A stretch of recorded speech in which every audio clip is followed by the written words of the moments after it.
খামখেয়ালি গাফেল, এই মানুষরা কখনোই উপকৃত হয় না, দুনিয়ার লাইনেও না আখিরাতের লাইনে।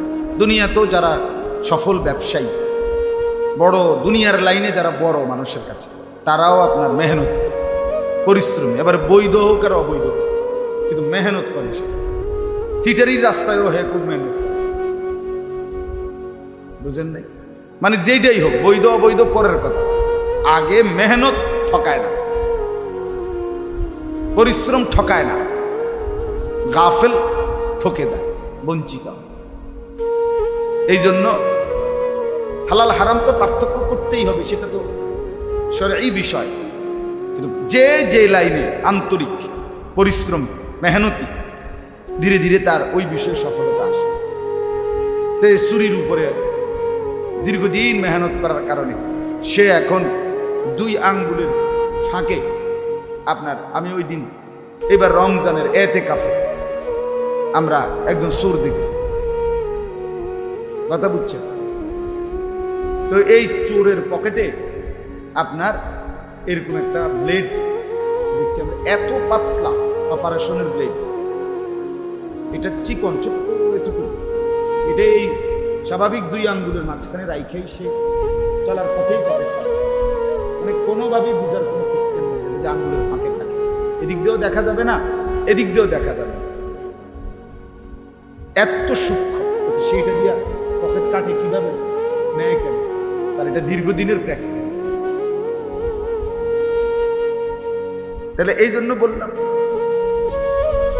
ধারাবাহিক এই দীর্ঘদিন কেউ লাগিয়া রয়েছে একটা মধ্যে, সেইটা খুব ভালো পারে, তার মধ্যে আত্মস্থ হয়।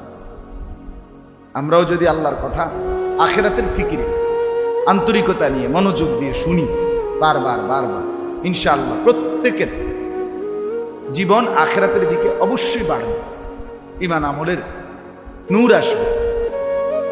এই গা সারা ভাব, বাবা মা যদি বলে যে জিফু তার মানুষ হইতো না, ছেলেটাও যদি মনে করে আমার এরিয়ার কিচ্ছু হইতো না, তো দুটোটাই গাফেল, বাপ মাও গাফেল, সন্তানও গাফেল, সবাই হতাশ। তো এই তৈলে আর হইব কি? কিছুই হবে না। না, মুমিন হতাশ হয় না, ইমানদার হতাশ হয় না, এবং ইমানদারের জন্য হতাশা কুফরি। কোনো মুসলমান হতাশ হলে এটা কুফরি হবে। মুমিনের জন্য হতাশা নিষেধ, সম্পূর্ণ নিষেধ। এই জন্য শেষ মিনিট পর্যন্ত নূহ আলাইহিস সালাম ওনার ছেলে কেনাআনকে আল্লাহর দিকে ফেরাবার চেষ্টা করছে।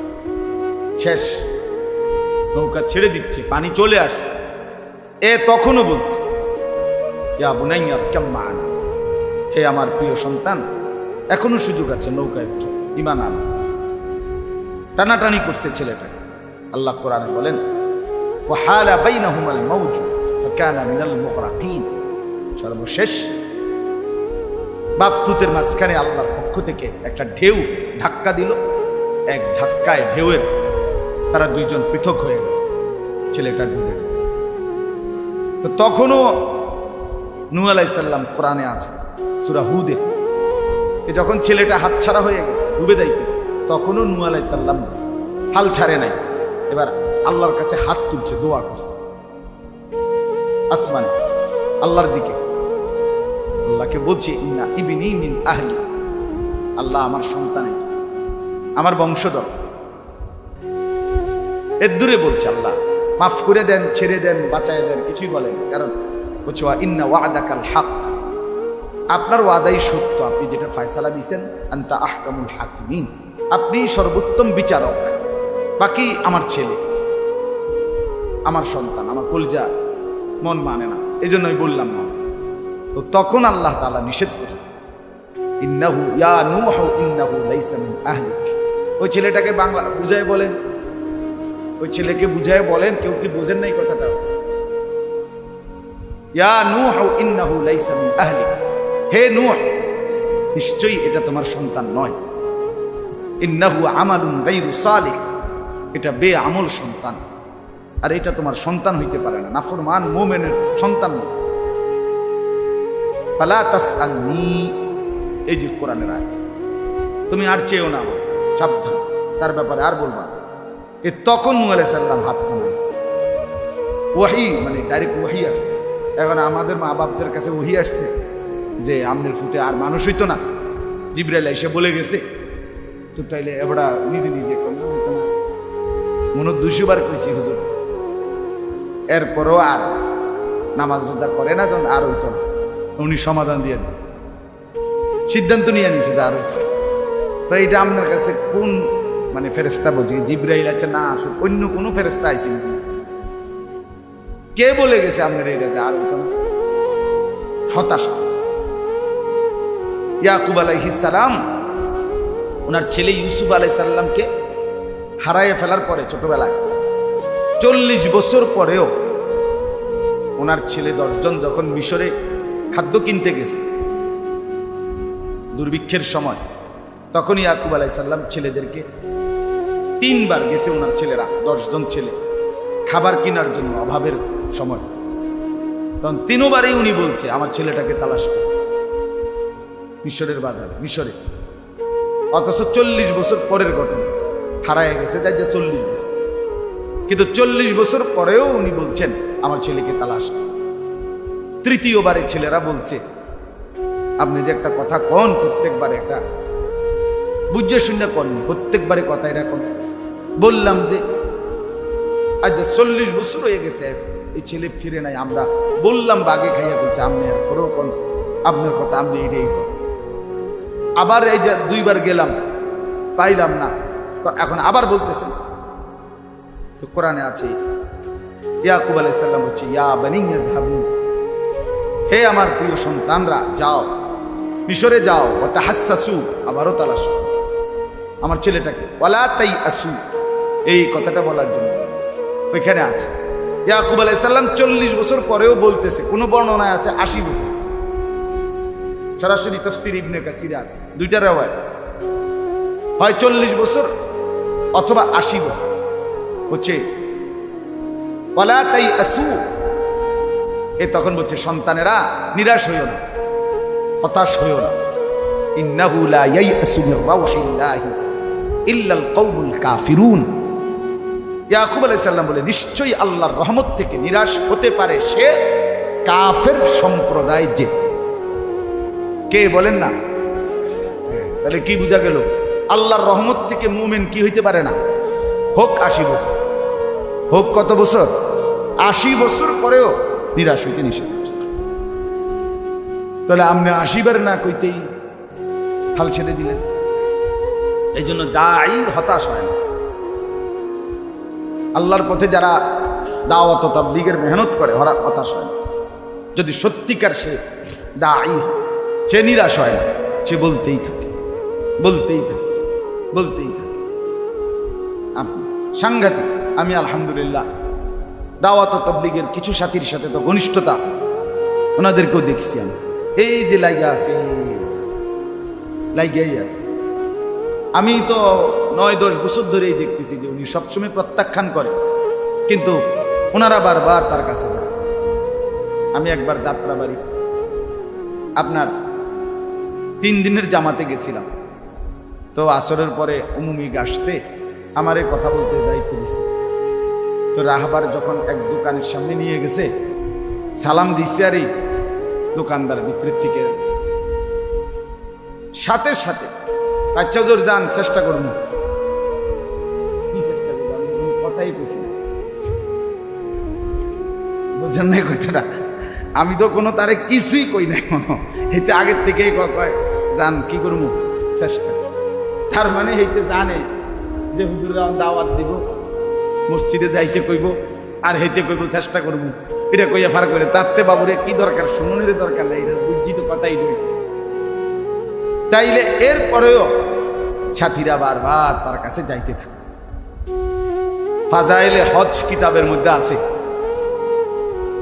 তালিমের মধ্যেও আমরা পড়ছি, এমনিও পড়ছি, চাচা বাতিজার হজ্জের ঘটনা আছে ওইখানে সুন্দর। চাচা 70 বার হজ করছে, 70 বার পরে এরপরে একদিন ভাতিজা রে সাথে নিয়ে হজে গেছে। এবার এই হজ্জের মধ্যে গিয়েই যখন লাব্বাইক আল্লাহুম্মা লাব্বাইক বলতেছে, তো কুদরতি আওয়াজ আসছে যে লা লাব্বাইক, তোমার লাভবাহিক গ্রহণ করা হয় নাই। তো ভাতিজাও ভাতিজাও আল্লাহওয়ালা, তো ভাতিজাও শুনছে আওয়াজ, অদৃশ্যই আওয়াজ শুই না, বলছে চাচা কিসের হজ করবেন, কীর্তন করবেন, আপনার লাভবাহিকে তো কি হয় নাই, গ্রহণ করে নাই, আল্লাহ তাআলা তো প্রত্যাখ্যান করছে আপনার লাভবাহিক। তো চাচা বললেন, ভাতিজা শুনে ফেলছো তুমি আজকে, না আজ তো তুমি কেবল একবার শুনলা, গত 70 বার আমি আল্লাহর ঘরে আসছি, প্রতিবারই আমি লাভবাহিক বলছি, আর আমার আল্লাহর পক্ষ থেকে আমার এই লাভবাহিক প্রত্যাখ্যানই করা হয়েছে প্রত্যেকবারই 70 বছর ধরে লা লাভবাহিকে বলতেছে আমার। কিন্তু ভাতিজা প্রশ্ন হইল, আরো যদি 70,000 বারো আমার আল্লাহ আমার লাভবাহিক প্রত্যাখ্যান করে, আমার আল্লাহ ছাড়া আমার আর আছে কি? এই দুয়ার ছাড়া আমার আর আছে কি? আমার তো আর কেউ নেই। কাজেই তিনি যদি লাখো বারো প্রত্যাখ্যান করে, আমি তো তাকে ডাইকেই যাব, আমি তার হাজিরা দিয়েই যাব, আমার যার কেউ নেই, আসেনি বলেন। তো এইবার যখন এই কথা বলি মহব্বতে ভাতিজারের মনের এই আবেগ কইয়া, এরপরেই যখন লাভবাহিক বলছে, ও কিতাবে আছে, সাথে সাথে আল্লাহর পক্ষ থেকে আবার আওয়াজ আসছে, লাভবাইক ইয়া আবদি, আমার বান্দা আমি হাজির। আজকে লাভবাহিকের কি এসে পড়ছে, প্রতি উত্তর চলে আসছে। মোমেন কি হয় না, কারণ আল্লাহ ছাড়া তো আর কেউ নেই। 30 বছর যার সন্তান হয় না, তো এবারে 31 বছরের টাইমে সে আল্লাহকে বাদ দিয়ে কাউকে ডাকার সুযোগ আছে? জীবনে কখনোই যে সুখ দেখে নাই, সে আল্লাহকে বাদ দিয়ে আর কারো কাছে সুখের তালাশ করার সুযোগ আছে কি তার? আম্মান ইউজিবুল মুত্তাররা ইযা দাআহু ওয়া ইয়াকশিফুস সুআ ওয়া ইয়াজআলুকুম খুলাফাআল আরদ আ ইলাহুম মা'আল্লাহ। আল্লাহ বলে, ব্যথায় আক্রান্ত হয়ে বান্দা যাকে ডাকে, সেই ডাকে সাড়া দেওয়ার আমি ছাড়া আছে কি? বান্দা যখন মুসিবতে পড়ে, বিপদে পড়ে, পেরেশানিতে পড়ে, সেখান থেকে উদ্ধার করার আমি ছাড়া আছে কি? বান্দা যখন এই জমিনে স্বাভাবিক চলাফেরা করতে চায়, তখন তাকে চলাফেরার সুযোগ করে দেওয়ার জন্য আসমান জমিন সব কিছু ঠিকঠাক রাখে, আমার বান্দাকে চলার উঠা বসার, দুনিয়ায় সময় জিন্দিগি কাটাবার ব্যবস্থা করে দেওয়ার জন্য আমি ছাড়া কে বলেন? আইলাহুম মা'আল্লাহ, আল্লাহ বলেন আমার সাথে আর কোনো কেউ আছে কি? আল্লাহই জানতে চাইছে। আইলাহুম মা'আল্লাহ, আর কেউ আছে কি? কালিলাম মা তাযাক্কারুন। এরপরে আল্লাহ বলেন, অথচ তবুও উপদেশ গ্রহণ করে বুঝার চেষ্টা করে কম, অধিকাংশই বুঝতে চায় না। সে প্রতিনিয়ত দেখতেছে, এতটা চিরন্তন বাস্তবতা যে একটা মানুষ পোস্টার লাগাইছে, 2 জনে দেখছে, 10 জনে দেখে নাই, মাইকে কইয়া গেছে, 10 জনে শুনছে, 5 জনে শুনে নাই, খেয়াল করে নাই। কিন্তু আল্লাহ তাআলার কুদরত, আল্লাহর পরিচয়, আল্লাহর নিদর্শন, আল্লাহর অস্তিত্ব, আল্লাহর অনুভূতি, আল্লাহর অনুভব, এটা বুঝে নাই, খেয়াল করি নাই, ঘুমে আসিলাম, উঠতে সেটা দেখি নাই, এরকম বিষয়। তাহলে এটা না বুঝে কেন? আল্লাহকে বান্দা না চিনে কেন? এত বড় কায়নাতে এত কুদরত প্রতি সেকেন্ড বান্দার মধ্যে উপলব্ধি। এখন প্রচন্ড গরম আবহাওয়া, কই গরম কোথায়? যখন শীত আসে প্রচন্ড ঠান্ডা, কই শীত কোথায়? কোনাদের ধরলে কিছুর মধ্যে গরম কেমনে আইল, শীত আসে? এই একই আবহাওয়া, একই পৃথিবী, কখনো প্রচন্ড গরম, কখনো লেফ কম্বল, রুমাল, চাদর, কোটি। আমি এটা কয়েকবার ভাবছি, কারবারটা কি? এটাই রুমকা। এখন গায়ে জামা দিতেই মন চায় না, শীতকালে জামা খুলতেই মন চায় না। এখন মন চায় ডেইলি 3 বার গোসল করি, শীতকালে 3 দিনে গোসল করতে কাজ। শীত শীত শীত। আল্লাহ তাআলা বলেন, বান্দা ইউকাল্লিবুল্লাহুল লাইলা ওয়ান নাহার, রাত এবং দিন আমি পরিবর্তন করি। কে? আল্লাহ। আল্লাহ তাআলা বদলায় দেয়। রাত বদলায় দিন। ওয়াল্লাযী জাআলাল লাইলা ওয়ান নাহারা খিলফাতান, আল্লাহ বলে তিনি আল্লাহ যিনি রাত এবং দিন বানিয়ে থাকেন পর্যায়ক্রমে, ধারাবাহিকভাবে, একবার রাত একবার দিন, একবার দিন একবার রাত। আল্লাহ বলেন এটা আমি করে থাকি। লিমান আরাদা আন ইয়াযাক্কারা আও আরাদা শুকুরা, কেন রাত বানাই, কেন দিন বানাই? হায় নাফরমান বান্দা, নাফরমানির জন্য নয়, বরং আমাকে স্মরণ করতে চায় যারা, আমার শুকর আদায় করতে চায় যারা, তাদের জন্য আমি রাত বানাই, দিন বানাই। কোনো চোর ডাকাত, মদখোর, নেশাখোর, জেনাখোর সারা রাত উলঙ্গ ছবি দেখে, নর্তকীর নাচ দেখে, জেনা করে, ব্যভিচার করে, অসৎ বন্ধুদের আড্ডায় সময় কাটায়, নারীর সাথে অবৈধ সম্পর্ক করে, ফজরের নামাজ না পড়ে জন্তু জানোয়ার হাইওয়ানের মতো পড়ে থাকে, এই সমস্ত জানোয়ারদের জন্য আল্লাহ তাআলা রাত এবং দিন আনে না। এজন্য না বাপ, তোমরা ছাড়া জিন্দিগি বোঝো না, মোবাইল ছাড়া তোমরা আজকে জিন্দিগি বাইরা ফেলছো, দেহের অঙ্গ বানায় ফেলছো মোবাইলকে। হায় ছেলেরা, হায় মুসলমান, জীবনটাকে একদম বেঁধে দিয়েছে মোবাইলের সাথে। হাসি, কান্না, আনন্দ, অনুভূতি, আবেগ, বুদ্ধি, বিবেচনা, ভাব, যা কিছু দিলে আসে সব কিছু মোবাইলের মধ্যে দিয়ে দিচ্ছে। যেটা পায়, শাক, লতা, ফসা, দশা, ফাঙ্গাস, তেলাপিয়া, নোরা, বদনা, যেটা পায়। আগে বলতো পশু পাখি না জানিতে আগে জানে মা। আগে গ্রাম দেশে কইতো আর কি, যে বিপদ আপদ হইলে পশু পাখি না জানিতে আগে জানে কি, মার দেরি কলজাত কি হয়ে যায়, খবর হইয়া যায়, মার ছটফট শুরু করে। আর এখন পশু পাখি না জানিতে আগে জানে ফেসবুকের আব্বা, ইউটিউবের আব্বা, তার বাপে আগে জানে। আর খ্রিস্টান বেঈমান, তার বেঈমান তার বন্ধু, খ্রিস্টান তার বন্ধু, ইহুদি তার বন্ধু। এজন্য সে সবার আগে সব কিছুর আপডেট জানাইতে চেষ্টা করে ফেসবুকে, ইউটিউব। যাও আগে সবাই পৃথিবী আগে ওগরে জানাও, মানুষ জানলে জানছে না জানে, আগে ফেসবুকে দিয়ে দাও, আগে ইউটিউবে দাও, সব কিছু, সব যার যা কাজ করবার আগে 18 পৃষ্ঠা প্ল্যান প্রোগ্রাম দিয়ে দিছে। উড়ে রেখেছি, আপনারা দোয়া করবেন। যাচ্ছি, গাড়িতে উঠতেছি, দরজা খুলিতেছি, সিটে বসিতেছি, হ্যাঁ, মাম পানি খাইতেছি, তারপরে দিয়া আপনার জানালা একটু খুলেছি, ঠান্ডা বাতাস লেগেছে। বাহ, প্রত্যেক মিনিট মিনিট আলাদা আলাদা আলাদা আলাদা জানালা। আপনি জানালা খুললে তো বাতাস আইব, এটা আবার কম লাগেনি। এটা একবারে ফেসবুকে দেওয়ানের কি আছে, গ্যাস লইতে আছে, তেল লইতে আছে, তো মানুষে কি ফানি নি লয় গাড়ি, কথা বলেন বাহি মানুষে কি গাড়ি ফানি লয়, তো আমরা গ্যাস লইছি একেবারে মোবাইলে দিতে। পাগলামিরও তো একটা সীমা থাকা, আবেগেরও তো একটা সীমা থাকা উচিত। এটা কি আবেগ, লুঙ্গি খুলে লাউন, হাফ প্যান্ট খুলে লাউন, কি তাই? এটা কি ধরনের কথা?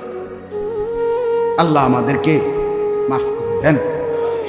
চলেন বাপ, এই জন্য বললাম আল্লাহকে ভুলে যাওয়া, আল্লাহকে ছেড়ে দেওয়া, আখিরাতকে ভুলে যাওয়া কোনোভাবেই বুদ্ধিমানের কাজ, কোনোভাবেই বুদ্ধিমানের কাছে। কোরআনুল কারীমের মধ্যে আল্লাহ তাআলা বারবার আমাদেরকে চেনাইছেন, বুঝাইছেন। তো বলতেছিলাম ওই কথাটা, যে হতাশ না হওয়া, কি না হওয়া, হতাশ না, চেষ্টা করতে থাকা। এ বাবা মা, ভাই বোন, বন্ধু স্বজন, যার দিলে আল্লাহর মহব্বত আছে, আখিরাতের ফিকির আছে, আপনি অন্যকে বলার চেষ্টা করুন। মৌলানা সাহেব বলতেছিলেন, তো সময়ের কারণে আবেগ তো ছিল অনেক ওনার, কিন্তু তাড়াহুড়া করে বলতে পারলেন না আপনাদের কাছে। আমিও দুঃখিত, আসলে বলতে চাচ্ছিলেন আপনাদের কাছে কথা। আল্লাহর কথা ফেরি করা, আল্লাহর কথা বলতে পারা, আল্লাহর কথা বলা, সবাই বলা উচিত। জনপ্রিয়তা এগুলো ধোঁকা। কারো আজকে হয়তো 100 জন বেশি শুনবে, কারোটা হয়তো কম শুনবে, কম লোকে, এটা কোনো দোষের কিছু না। কথা বুঝছেন না? এটা কিছুই না। আমি একজনকেই বলতে পারছি, এটাই সৌভাগ্য। আমি 2 জনকেই বলতে পারছি, এটাই সৌভাগ্য। আমি বড় বক্তা না, আমার খুব জনপ্রিয়তা হয় নাই, আমারে মানুষের ব্যাপক চিনে না, না, এ তো ধোঁকা। এই তো ধোঁকা। এটা তো কোনো বিষয় না, সবাই চিনছে, আল্লাহ চিনলো না তো কি হলো? সবাই খুব কদর করলো, আল্লাহ পাক বলল আমি নিলাম না তো কি হলো? একেবারে 1 লাখ লোক আমারে আলগি দিয়া মনে করেন 4 রাস্তার মাথা দিয়ে উঠে দিয়েছে যে হুজুর আপনার সম্মানের কারণে অতিরিক্ত ইজ্জত দিতে গিয়া 1 রোডের উপরে ছাড়িয়ে দিই কেমন 4 রোডের মাথা দিয়ে আপনি যেদিকে মনে করেন এদিকে যান, আপনার 4 রাস্তার মাথা থোতাই দিলাম, বেশি সম্মান দিলাম আমরা। তা আল্লাহ তাআলা বললেন আনিস আমি নিলাম না, কি হবে? কি হবে এটা? আল্লাহ আমাদেরকে মাফ করে দেন। এই জন্য আলহামদুলিল্লাহ যে কয়জন ওলামায়ে কেরাম আছেন, মসজিদের ইমাম আছেন, বলতে থাকবেন, খুব বলেন, খুব বলেন, খুব বলেন বাপ উম্মতের ফেরানোর ফিকির, মানুষগুলোকে কে ফিরাবে, নওজোয়ান ছেলেদেরকে কে ফিরাবে? ছেলেরা পাগল হয়ে গেছে শাহওয়াতের কাছে, মুসলমানের ছেলে মেয়ে পাগল হয়ে গেছে শুধু এই লজ্জাস্থান বলতে একটা জিনিস, এইটার মাতলামিতে, মানে এইটার শাহওয়াতে কুত্তার মতো হয়ে গেছে, কুত্তা পাগল হয়ে গেছে। শুধু এক কথা, সারা দিন নাই রাত নাই, শুধু নারী, জিনা, ব্যভিচারের দৃশ্য, উলঙ্গ দৃশ্য, কোথায় কোনো মেয়ে আছে কিনা, কোনো দিকে হাঁটতেছে কিনা, জমজমাট পার্কগুলো, রেস্তোরাঁ, রাস্তায় রাস্তায় ক্যাফে, বিভিন্ন গ্রামে গঞ্জে চলতে ফিরতে এখন লাল নীল বাত্তিওয়ালা ছোট ছোট মিনি রেস্তোরাঁ, পার্ক, চাইনিজ, বিভিন্ন কিছু। মানে মূল বিষয় হলো নারী পুরুষের অবাধ মেলামেশার জন্য ব্যবস্থা করা, ছেলে মেয়েদের যৌন লিপ্সা, অবৈধ কামনা বাসনা, শাহওয়াত চরিতার্থ করার চেষ্টা, আর কিছু। মানে সবাই মিলে শাহওয়াতের হাতে বন্দী হয়ে গেছে, জিনের মতো, জিনে ধরে লাইছে। জীবনের একটাই আকাঙ্ক্ষা, মনের অবৈধ কামনা বাসনা, লজ্জাস্থানের চাহিদা, যৌন চাহিদা, শাহওয়াত, আব্দুস শাহওয়াত, শাহওয়াতের গোলাম। আল্লাহ তাআলা আমাদেরকে বুঝ দান করেন, ফেরানো দরকার। আমি এই জন্য আলহামদুলিল্লাহ, আমার কথা হলো যেখানেই আল্লাহর কথা হয়, ও ঘরের ভিতরে হোক, ছাদের মধ্যে হোক, দোতলা হোক, 4 তলা হোক, উপরে হোক, নিচে হোক, কম হোক, বেশি হোক, মসজিদ হোক, মাদ্রাসা হোক, বাড়ি হোক, উঠান হোক, বলতে থাকি। আমি সেদিনও বলছি, আর কতক্ষণ কি হয়েছে না হয়েছে, কদ্দুর কিতা কইছি না কইছি, ফেরেস্তা গইনা লইল, আগে কতক্ষণ উড়াউড়ি করে কবরে যাইব, এমনিও যাবো কবরে, আমিও জানি, আপনারাও জানেন। কাজেই আল্লাহর কথা বলে, আল্লাহর কথা বলতে বলতে কতক্ষণ তুফান তাফান করে বলে চলে যায়। থামাথামির সুযোগ নেই, থামার সুযোগ, থামলেও হায়াত শেষ, না থামলো শরীরের খুব যত্ন নিল মরে যাবে, তেমন বেশি যত্ন না নিলেও মরে যাবে। এই এমনি এমনি যাইবে গাই সব, এমনি এর খুব কেয়ারফুল লোকেরও দেখছি, খুব সতর্ক ছিল, সচেতন ছিল। অতিরিক্ত সচেতনতার কারণে সব কিছু গুন্না গুন্না মাইকা মাইকা খাইছে। উনিও এই কোনো 300 বছর হায়াত পায় নাই, পাইছিনি কথা, 70, 80, 60-এর ভিতরে আসতে মইরা সোজা হয়ে গেছে। এত সতর্ক ব্যক্তি আমনে কামড়ে, আমরা মতো আঙ্গাল কাঙ্গালে না মরে যাবো, বেকুব ধরনের যারা আমরা, আমাদের মতো এত সতর্ক, এত সচেতন। এই জন্য আল্লাহর কথা বলেন, আল্লাহর কথা বলেন, আল্লাহর কথা বলেন, বলার কোন সুযোগ হাতছাড়া করবেন। আমি এবছর উমরার সফরে গেছি, আমার শায়েখ আরিফ বিল্লাহ হাকিমুন নফস আল্লামা মুফতি মুশতাকুন নবী সাহেব হজরতের সাথে আমারে হজে যাওয়ার জন্য একজন আলেম, একটা গ্রুপ, ওনাদের আমার শায়েখের খুব মহব্বত, ওনারা খুব হজরতের কাছে আবদার করছে। ওনাদের সাথীরা 50-60 জন মানুষ ওই কাফেলায় হজে যাবে, তো ওনাদের যিনি মুআল্লিম, উনি খুব আবদার করছে, মহব্বত করেই বলছেন, আন্তরিকতার হজরতের কাছে, আমার শায়েখের কাছে, যে হুজুর আশরাফি হুজুরের যদি আমগর লগে দেন আমরা একটু ফায়দা হবে, উপকার হবে। তা আমি বললাম হুজুর, আমি তো আগামী বছর আমার বিবিকে সাথে নিয়ে 25 সালে হজে যাওয়ার ইচ্ছা আমার, এই বছর 24 সালে না গেলে ভালো আছে, আমি তো আগামী বছর যাইতে হইল ইনশাআল্লাহ, উমরায় তো গেলাম। হুজুরে বলছে মৌলানা এই 50-60 জন মানুষকে হজ্জের এই সিজনে সেবা দেওয়া, দিনের কিছু রাহবারি করা, এটাকে খেদমত মনে করেন, এটাকে একটা কাজ মনে করেন। যাবো ঠিক আছে, আপনি বলছেন তো যাব, আলহামদুলিল্লাহ। তো আমার আগামী 5 তারিখ আল্লাহর দয়ায় হজ্জের ফ্লাইট। এতেকাফের মধ্যে রমজানের শেষ 10 দিন, 12 রমজান উমরা থেকে আসছি, আবার 20 রমজান এতেকাফে ঢুকছি। এতেকাফ চলাকালীন একদিন রাতে আপনার 1টা-1:30 বাজে রাত্রে মসজিদে আল্লাহর ঘরে এতেকাফে রমজানের শেষ দশকে হুজুরে আমার একদিন বলতে, মাওলানা আমার খুব দিল চাচ্ছে, আমারে কইতেছে শায়েখের সাথেই আমি এতেকাফ করি আজকে 11 বছর।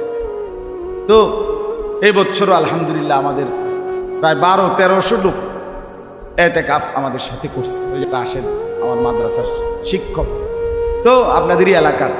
তো হুজুরে আমারে বলতে, মাওলানা আমার দিল চাচ্ছে যে তোমরায় গেলেন, আল্লাহ চাহে তো হজে যাবেন ইনশাআল্লাহ, তো এক কাজ করেন, হজের থেকে আইসা একটা চিল্লা 40 দিন তাবলিগে আল্লাহর রাস্তায় যান, দেখা যাবে কিছু আরো মানুষের উপকার হবে, আপনারও উপকার হবে। তা আমি বললাম, এত রাত্রে আপনি বলছেন, আপনি বলেননি আমি যাইতাম, আমার মন খুব চাচ্ছে আপনি গেলে ভালো হইল। আমি বললাম গেলাম, যাবো আমি, ঠিক আছে আমি যাবো, চিল্লাতেও যাবো। তো আলহামদুলিল্লাহ চিল্লারও ডেট করছি, জুলাই মাসের 8 তারিখ আমি ফিরবো ইনশাআল্লাহ। তার 14-15 দিনের মাথায় 25শে জুলাই বৃহস্পতিবার আবার আল্লাহর রাস্তায় এক চিল্লার জন্য বের করবো ইনশাআল্লাহ। আলহামদুলিল্লাহ, আল্লাহর জন্য বলে যাওয়া, ফিকির করা। অর্থ হইল, এই কথা বোঝানোর অর্থ হইল, ওলামায়ে কেরামকে বললাম মানুষের ফিকির চাই, যতভাবে হইতে পারে, যতভাবে, সব সুযোগ কাজে লাগাইতে হবে, সব সুযোগ কাজে লাগাইতে হবে। আমার কথা শুনবে কে? একজন শুনুক, এই সুযোগটা কাজে লাগে। সময়ের নাজুক এই পরিস্থিতি, মানুষ স্রোতের মতো একদিন কেউ যদি ঢাকা 300 ফিট যে রাস্তাটা হয়েছে আপনার, যেটার কেন্দ্রিক দিয়ে কয় 300 ফিট কয়, যেটা রে স্পেশাল যে নতুন রাস্তা হয়েছে না তোমার, হ্যাঁ পূর্বাচল অত্যাধুনিক রাস্তা, এটা এখন হয়েছে খুব সুন্দর ডিজাইনেবল রাস্তা।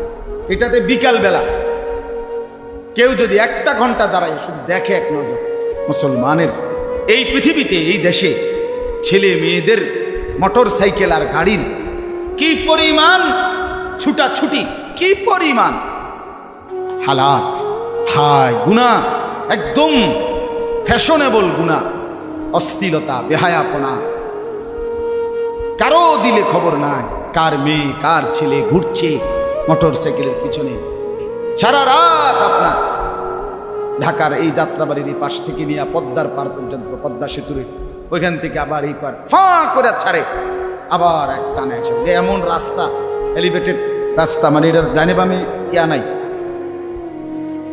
যাওয়ার কোনো 500 রাস্তা নাই, এক রাস্তা এক টানে চলে যায়।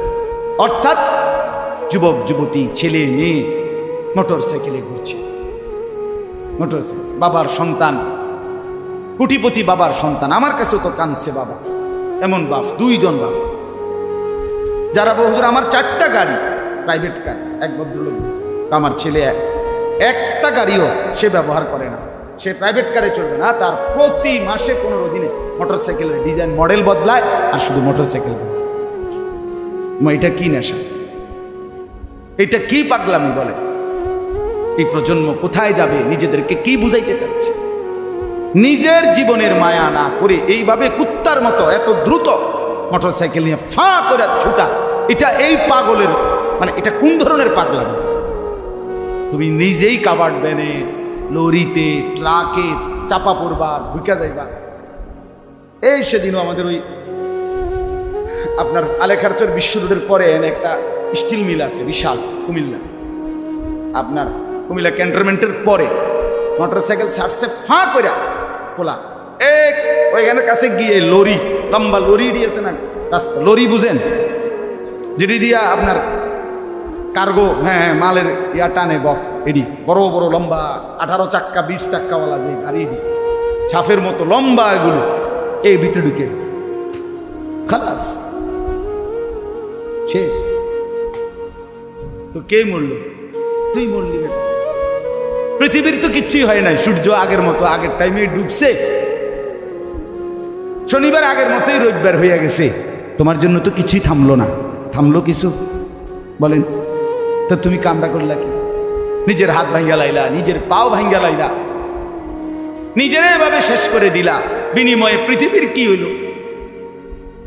তোমারে সবাই স্মরণ করবে, হ্যাঁ, তোমারে সবাই একবার ওই রাস্তার মাঝখানে তোমার প্রতীক, তোমার চিহ্ন যে এই মহান ব্যক্তি এখান দিয়ে যাওয়ার পথে অ্যাক্সিডেন্ট করে মোটর সাইকেলে লরির ভিতরে ঢুকে গিয়া হ্যাঁ মারা গেছেন। আমরা তাকে কৃতজ্ঞতার সাথে যুগ যুগ ধরে স্মরণ করবো।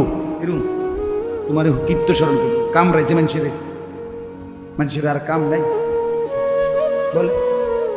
তোমার মতো ফালতুরে কীর্ত মনে রাখবো মানুষের বলে?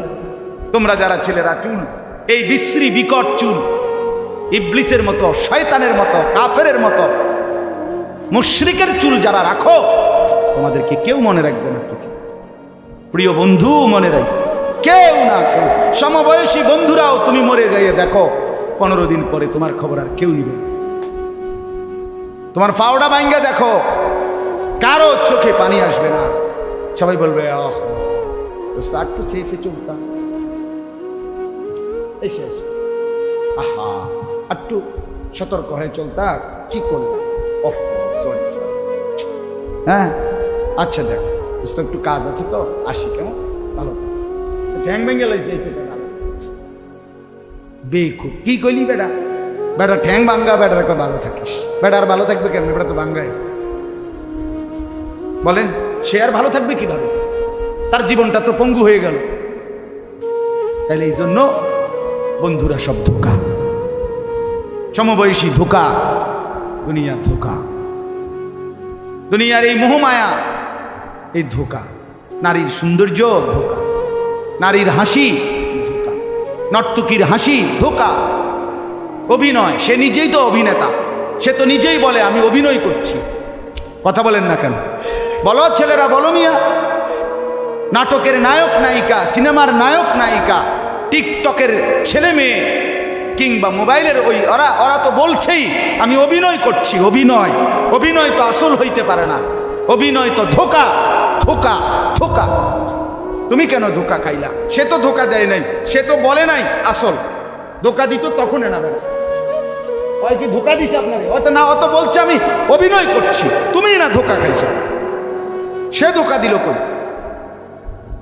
সে তো ধোকা দেয় নাই, সে তো নিজেই বলছে আমি ফালতু। আমরা অনেক সময় বলি যে লাল শালু, সে নিজেই বলছে লাল শালু লাগাইয়া, লাল শালুর জামা গায়ে দিয়া, সে আপনাকে তো আগেই বলে রাখছে যে লাল এটা তো রেড সিগন্যাল, বিপদ সংকেত। কোনোখানে গাঁথা থাকলে, রাস্তার পাশে যদি গর্ত হইয়া যায় তো লাল কাপড় নিশানা টাঙ্গায়। ট্রাক অ্যাক্সিডেন্ট করিলে অথবা এখানে পড়ে রইলে বিকল হইয়া তো লাল কাপড় লাগাইয়া বুঝায়। লাল কাপড় কি সংকেত? বিপদ সংকেত, রেড সিগন্যাল, বিপদ সংকেত। ও তো লাল শালুওয়ালা, লাল কাপড়ওয়ালা, জটওয়ালা, সে তো নিজেই বলতেছে আমি বিপদ সংকেত, আমার কাছে আইসো না। তো তুমি বেকুব আইলা কেন? তুমি নিজের শেষ করে দিলা কেন? তুমি তার কাছে নিজের প্রার্থনা করে শিরিক করলা কেন? নিজেকে নিজে মুশরিক বানাইলা কেন? সে তো ধোকা দেয় না, সে তো লাগাইয়েই রাখছে লাল কাপড়। আল্লাহ আমাদেরকে মাফ করে দেন।